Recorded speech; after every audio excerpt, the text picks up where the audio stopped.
Welcome to Nasdaq Trade Talks, where we meet with the top thought leaders and strategists in emerging technologies, digital assets, and the regulatory landscape, as well as capital markets.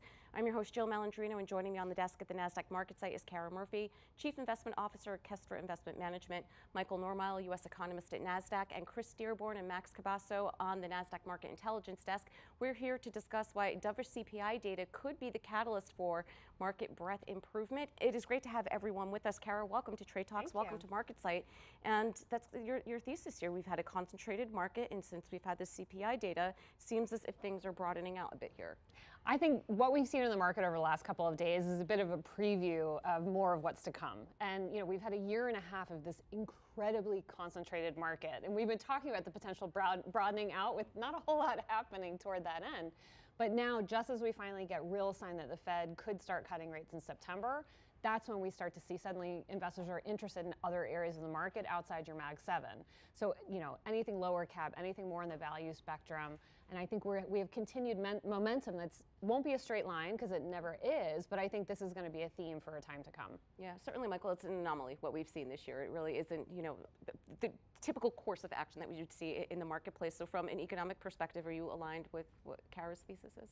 Yeah, I think so. I mean, it was a bit of a surprise the morning of CPI, and it's like, oh, why is Nasdaq 100 down? And it's, oh, that it was that rotation into, the risk-on kind of everyone else might be doing better as those rates headwinds come away, and we're getting more signs that that's what the Fed is thinking, with the New York Fed president talking about that today, Fed Governor Waller talking about the same thing. As long as inflation keeps trending the way it has been, then they're looking like September is going to be when we finally get that rate cut we've been looking for. You don't think they'll wait till November, the day after the election, or you think September's more probable? I think they can kind of set the move up in July and then go for it in September. I think that, give the market the heads up at the July meeting, and with all their kind of talk in between, and then assuming the data comes in the way they want over the next month and a half, then, or a month or so, right, and get that. Well, because you have the break from July to September, so it's a little bit longer than when you have the ones back-to-back like June and July. Max, here's a question though. If you did not own some of the stocks in the Mag 7 and you're below your bench, if you kind of get a discount here, do you have to actually, do you have to put them in the portfolio? It's, I mean, that's the ultimate question is, do you think that this is just a small pullback and you're getting it at a discount, or is it, okay, if I'm putting it on here, I'm really just chasing, and the signs are there that the rotation's underway.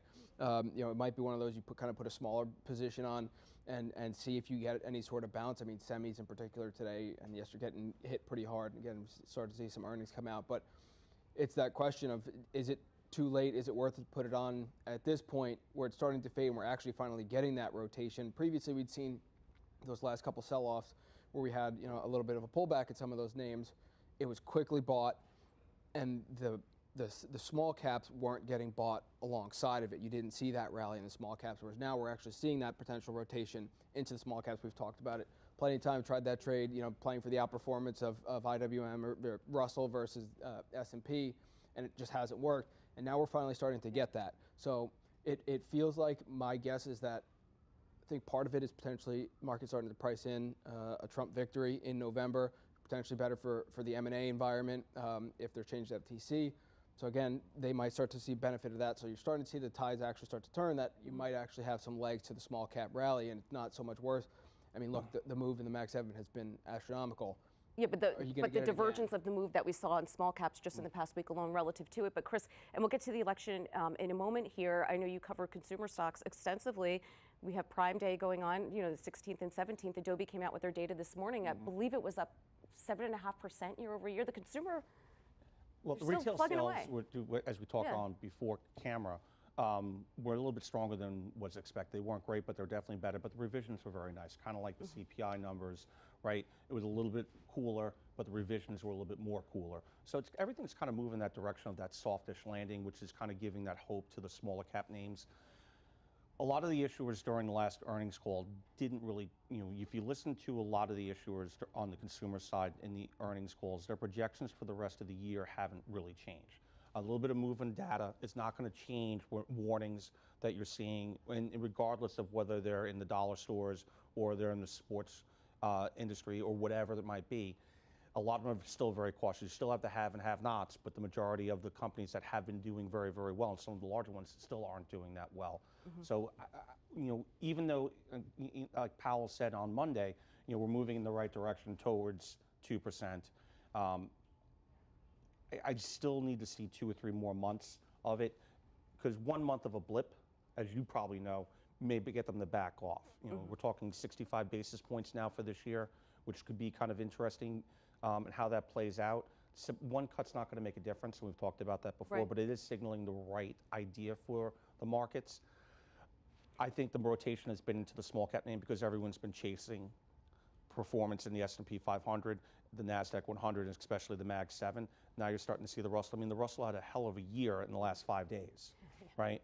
So when you have that rotation, it's telling you that you have a crowded trade, you have a crowded macro trade, and what you're having is reversing of shorts going into longs, and that's going to move it very quickly.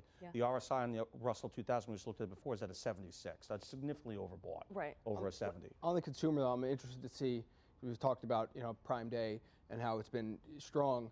I'm interested to see kind of the follow-on next month, month after, how much of your planned spending of things you kind of thought you would need is getting pulled forward, where instead of, okay, normally we'd have this over the next 3 months, now you're going to see this big spike up, and then what happens the next month, the month after, does it cool off because everything was kind of front-loaded? But Kara, we've looked at that data before, to analyze if we're pulling forward spending for the holidays because these deals are present. And it's not just Amazon, Walmart has, and Target has their days as well. But it's so interesting with the individual, like we have a bifurcated economy in the market, the way they're perceiving a recession, the labor situation.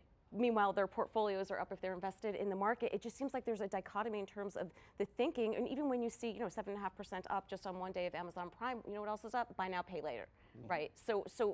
But it's also hard to bet against the consumer.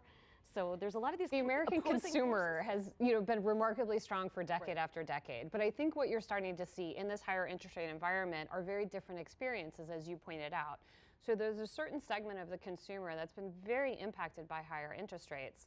These are folks who use their credit cards a lot. We're looking at interest rates that are the highest that we've really ever seen in kind of modern financial history. And we're starting to see delinquencies coming up. Those are often the same folks who now have student loan repayments. They don't own homes, so their rents have gone up. But then you look at, a wider swath of the American consumer. They own a home at a fixed mortgage rate that's below 4%.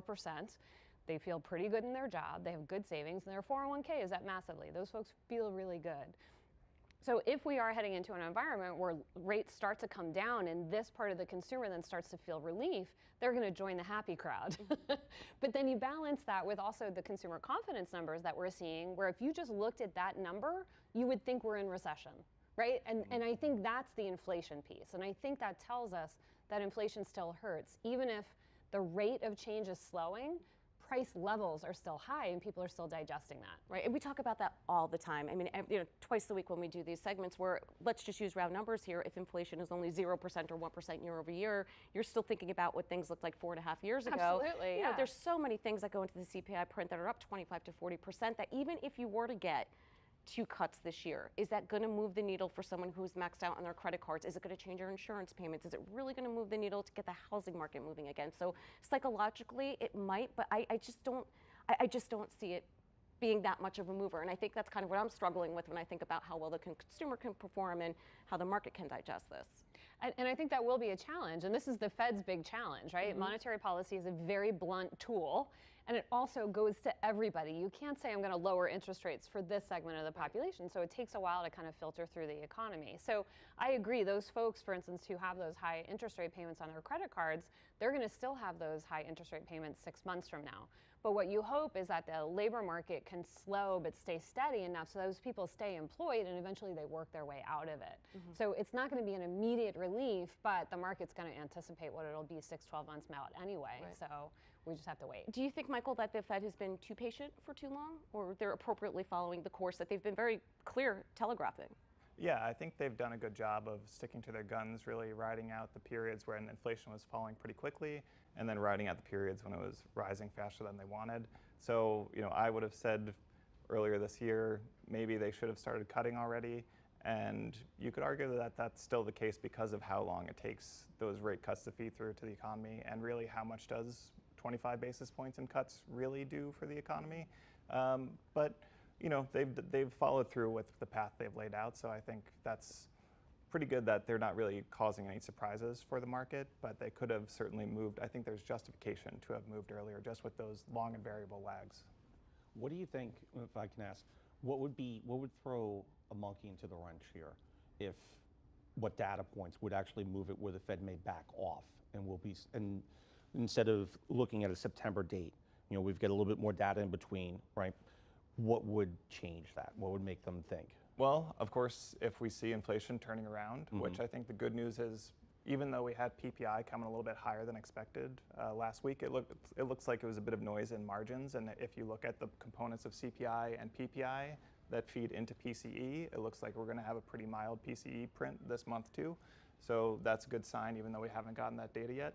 So assuming, say, the next month, if we see a jump in CPI or those sticky components really kind of staying sticky. We've seen some good moves with wage growth has been coming down, rents have been coming down, inflation-wise at least. So if those start to turn around, then sure, that's going to be worrisome. And then of course, if we're seeing signs that the labor market is actually getting tighter, but it seems like the real risk for the Fed is inflation's coming down, but now the labor market is worsening because we are in that period with the beverage curve where job vacancies could come down without really much cost to the unemployment rate, but now we're getting to that point where if those vacancy rates keep falling, then we're going to pay for it with the unemployment rate, and that's where you risk getting into that kind of vicious cycle where and unemployment keeps rising, people cut spending, and unemployment rises again, and all that. So that's where you risk a recession. Right. So like 4.1% on the unemployment rate. If that pops to 4.2, 4.3, continues to uptick month after month, that could be a sign that maybe they waited too long. Could be, yeah. But I also think, I mean, I can understand why the Fed's a bit cautious here, because we had, from November through like March or April, we had a re-acceleration of inflation that nobody was really anticipating at the time. Right. Now we've had a couple good prints in the right direction, but I don't blame them for being a little worried that there's another surprise in the cards in the next month or two. Well, they don't want to repeat the 80s, right? Yeah, but also my qualms were the discussion on the street for months leading up to when their hiking cycle was get going here. You need to get going. They said no, it's transitory. Everybody heard transitory constantly, and then instead of slow incremental 25 basis point hikes, it's now we're kind of behind the 8 ball here. All right, 50, 75, and it's back to back to back where it shot up. You don't want to have to come into that same situation on the way down where instead of a 25 basis point cut, you're looking at an emergency hour, and now we're at 50, 75, like things actually turned a lot quicker. Like I said, how much does that 25 actually impact? It's going to take a bit. So why not cut that small amount and gradually get there so you're not faced with that same thing of, okay, inflation came back in, but now the labor market and the broader economy are getting worse, and that's why we're starting to cut versus, hey, again, not job complete, right? Mission accomplished, but we're well on their way. They keep talking. They like the path. They're confident in the path that inflation is taking.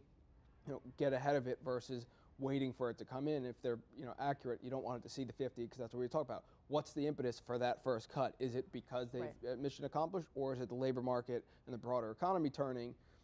They gave themselves room above 5%, so why not bring it down? Well, I think, slowly? Max, part of the challenge is we were in such a depressed interest rate environment, for better or worse, for a long time, nearly a decade, right? And then all of a sudden we had those interest rate increases come in so fast. Okay. And when you think about it, hindsight being 2020, we are in a historically normalized range. But you have, a generation of investors and homeowners and so forth that have never experienced a relatively higher interest rate environment like we're in right now.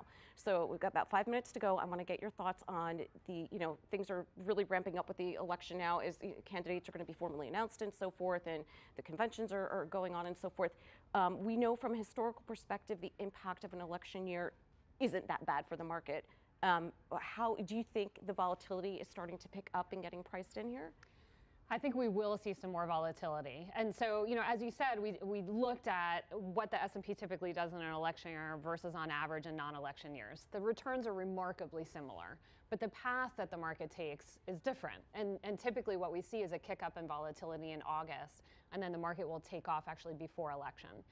And the reason why that path is important is because when you think about it from an individual investor perspective, there's an incredible amount of anxiety right now. It doesn't matter what side of the aisle you're on, like people are really nervous heading into this.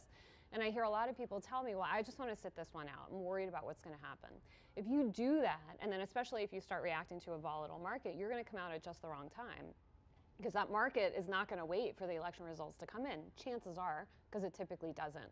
So I think it makes it a more difficult environment for people to really focus on the long term and stick with their portfolio strategy and start to make mistakes. And that's where the real danger is. Well, I mean, look at the COVID. It was a generational opportunity. If you just would have rode out those 6 weeks, and I mean, look at where the market is now versus then. So it's not like that's long-term memory. It's relatively short-term. So if any lessons were learned there, and by the way, that was really the last, that was the last election cycle as well. Yeah. Look at what the market has done since then. And that's a great example, because if you were 3 weeks late, you missed a huge opportunity. So we're talking about not very long time periods where the market can move quite substantially. And again, I don't think we're headed for a magnitude like that, but it can happen, and you don't want to miss it. Yeah, and Chris and Max, you spend all day talking to Nasdaq listed issuers. Are you hearing anything from the corporate perspective in terms of how they're viewing the election, or how they're setting up for perhaps a more volatile cycle, or are they just not there yet? They're not there yet. Yeah. Not even close. Or they're to more there yet. into earnings at this point. Well, we're just coming into earnings season right now. We want to see how these companies report and looking back at Q2, because we know what the data was, we know what the market did, and if you take the AI trade out of it, stocks really weren't that good in Q2 at all across the board. The Russell was down for the year coming into July. The Russell Microcap was down almost 4%. You take out the Mag 7, you got to look at the equal weight versus the market cap weight, and it's really nothing very impressive right there. So it's really kind of a stagnant quarter for a lot of companies, and I think they want to get through this quarter as well.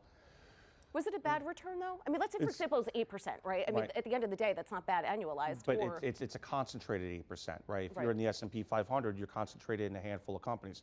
We've said this before, 40% of the Russell 2000 companies are cash flow negative, right? The majority of those companies are trading below, this past couple of weeks, below their 200-day moving average. You're looking at companies that are cash flow negative, have to raise capital in this environment at a higher rate to keep themselves moving forward, and if they can't, they won't be public Well, investors are more discerning, right? I mean, if you're cash flow negative, why would you park? You can also get 5% on the risk-free rate too.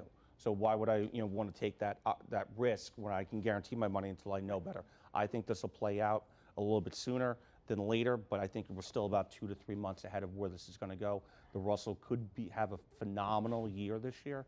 Generally, one of our colleagues on the desk, Brian, was looking at numbers when the Russell was down and up versus a number of different years. And some of the returns over 13 years over a positive quarter, it ends up being almost 50 to 60% over a full year. So there's some interesting historical items there, but there's a lot of news to cipher through first. You got to get through the inflation, you got to get through the rate cuts, you got to get through the election and everything around it. And you better hope your earnings, not just you have to perform. Making your estimates, but you have to, your guidance has to be good. Right? Look what happened in Micron. Right, you have to perform. Right? And if you don't perform, people are going to take notice, especially at these lofty valuations. All right, and Kara, final thoughts here. Stay, long-term investor, stay the course, right? Yeah, look, there's a lot of fundamental underpinning for a strong market. We just raised GDP estimates to 2.5%. The consumer we talked about, not just kind of where trends are, but consumer balance sheets are really good. Corporate balance sheets, with a few exceptions, are actually pretty good.